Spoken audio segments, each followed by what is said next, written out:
ଏବେ ତ ଖରିଫ ଋତୁ ପ୍ରାୟ ଆରंभ हो गलानी। आपण माने समस्ते चाष कार्य सारी खराटिया चाष सारी धान बिहन किनि सारिबेनी। प्रथम जेते बेले आपण धान बिहन किणुचंती निज जमी रे धान बिहन तळी पके पई आपण धान बिहन चयन बेले किछि विशेष दिग प्रति आपणकर दृष्टि रहिबा निहाती दरकार। जेते बेले धान बिहन आपण किणुचंती किछि दिग प्रति आपण निश्चित भाव दृष्टि दियंतु। देखिबे उत्तम मानर बिहन किनि परिबे एवं उत्तम अत्यधिक परिमाण रे मध्य उत्पादन करि परिबे। नमस्कार प्रिय चाषी भाई भौणी माने, मु मोनालिसा स्वागत करुछि आपण माननकु आम कृषि रा एक अध्याय को। आज आम कृषि रा एही अध्याय रे आमे आलोचना करिबा आपण माने जेते बेले धान बिहन किणुचंती सठिक भाव रे धान बिहन चयन करंतु। माने जेउ धान बिहन आपण किणुचंती से धान बिहनटी आपण चाष जमी रे हेई पारिबो कि नाही, आज आमे से विषय रे आलोचना करिबा।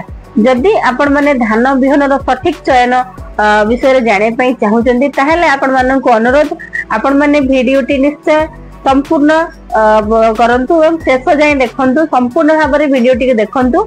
जदि आपण माने मो चैनल रे नुआ अछंती दया करी चैनल को सब्सक्राइब करंतु, भिडियोटी को शेष जाय निश्चय देखंतु। जदि आपण सठिक भाव रे धान बिहन किणुचंती धान बिहन रो सठिक चयन किभय करिबा आमे आज एही वीडियो माध्यम रे आपनक सहित मु किछि आलोचना करिवि।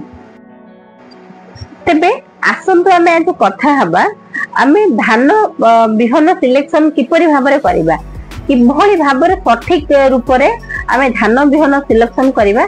प्रथमे तो हमकु जानिया पई पड़िबो आम जमी रो माटी माने केउ प्रकार, आम जमी रो माटी केउ प्रकार, आमे सठी की प्रकार बिहन करिबा जहा द्वारा आमे अधिक रु अधिक अमल पाई परिबा।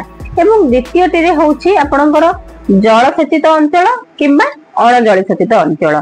जलसेचित भाव रे आपण देखिया पई गले जलसेचित आपण देखिया पई गले आपनकर जलसेचित होउछि आपनकर बोरवेल थिबो, सेठी आपनकर चाष जमी पाखरे बोरवेल थिबो, डॉगवेल थिबो किंबा सालो ट्यूबवेल थिबो किंबा आपनकर फार्म पॉइंट थिबो बा कोनोसी लिफ्ट इरिगेशन पॉइंट थिबो। तो सही स्थानटी आपनकर जलसेचित अंचल। एवं अण जलसेचित अंचल भाव रे देखिया पई गले ना से जमी पाखरे आपनकर फार्म पॉइंट थिबो, ना बोरवेल थिबो, ना लिफ्ट इरिगेशन रो पॉइंट किछि सुविधा थिबो।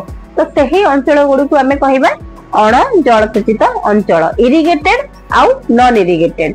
तो तेबे तो साधारण भाव रे देखिया पई गले जदि अण जलसेचित अंचल रो चाषी भाई माने जोठी किछि पानी रो सुविधा नै से माने साधारणतः वर्षा जल ऊपर डिपेंड करी कि निर्भर करी कि समानकर चाष कार्य करिथांदी।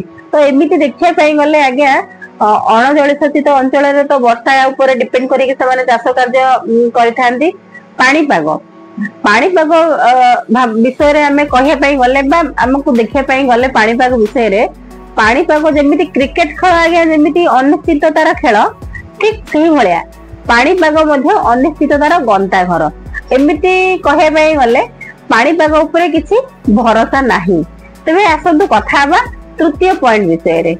ये तृतीय पॉइंट रे आसुछि आपणकर रोग पोकर सठिक आकलन। आपण एमिति रे देखिथिबे आपणकर गोटे जमी हो सेही जमी रे आपण जेते थरो खराटिया चाष करंतु ना काहे कि जेते थरो गोबर खत प्रयोग करंतु ना काहे कि कांड मिठा पोक लागुथिबो ही लागुथिबो बा आपणकर चकड़ा हो बा माटिया गुंडी पोक हो लागुथिबो ही लागुथिबो। आपण जहा जेते प्रकार सार कीटनाशक जेते थरो खराटिया चाष कले भी सेही पोक एवं रोग लागुथिबो ही लागुथिबो। तेणु करी हमकु सठिक भाव रे रोग पोकर आकलन करिया पई पड़िबो। आमे जदि सठिक भाव रे आमे आम जमी कोन चाहूची केउ प्रकार बिहन चाहूची आमे जदि सेटा जानि परिबा आज्ञा ताहेले किछि असुविधा हेबो नाही। आम जमी को जदि आमे सठिक भाव रे जानि परिबा आम माटी कोन चाहूची तो आमे हमकु अधिक रु अधिक फसल उत्पादन करिया पई केही अटकई परिबेनी। जदि आपनको जमी रे बारंबार कांडबिंधा पोक लागुची बारंबार आपण जेकोसी बिहन कले मध्ये कांडबिंधा पोक लागुची ताहेले आपनको कांडबिंधा पोकर सहनशील माने जो बिहनटी रे कांडबिंधा पोकर सहिबार क्षमता थिबो आपण सही भेराइटी आपण चाष जमी रे करि परिबे। जेमिति कि आपणकर गंगा गोटे भेराइटी अछि से गंगा भेराइटी जदि आपण करूछंती ताहेले 100% आपनको जमी कांड बिंधा लागिबो नै। गंगा भेराइटी टी आपण 135 रु 140 दिन भीतर तार ड्यूरेशन बा अवधि एवं ता छडा आपण जदी मौडमणि भेराइटी टी आपनको चाष जमी आपण करूछन्ती जो जमी आपनकर बारंबार कांड बिंधा पोक लागुती जहा कला परे मध्ये कांड बिंधा पोक लागुती ताहारा सेठी हमकु भेराइटी चेंज करै पई पड़िबो। माने कांड बिंधा पोकर सहनशील शक्ति जो भेराइटी रे थिबो आपण सही भेराइटी टे सही स्थान रे किबा सही चाष जमी रे आपण लगेई परिबे। तो एमिति आपण गंगा लगे गंगार बिहन सेटा बहुत बढ़िया किस्म सेटा आपण आपनको चाष जमी रे लगेई परिबे किबा मौडमणि बहुत भल बिहन टी आगे मौडमणि मध्ये आपण आपनको चाष जमी रे लगेई परिबे जोठी आपनकर कांड बिंधा पोक लागुची ए दुइटी माने बिहनर कांड बिंधा पोक सहिबार शक्ति सहनशीलता शक्ति अछि।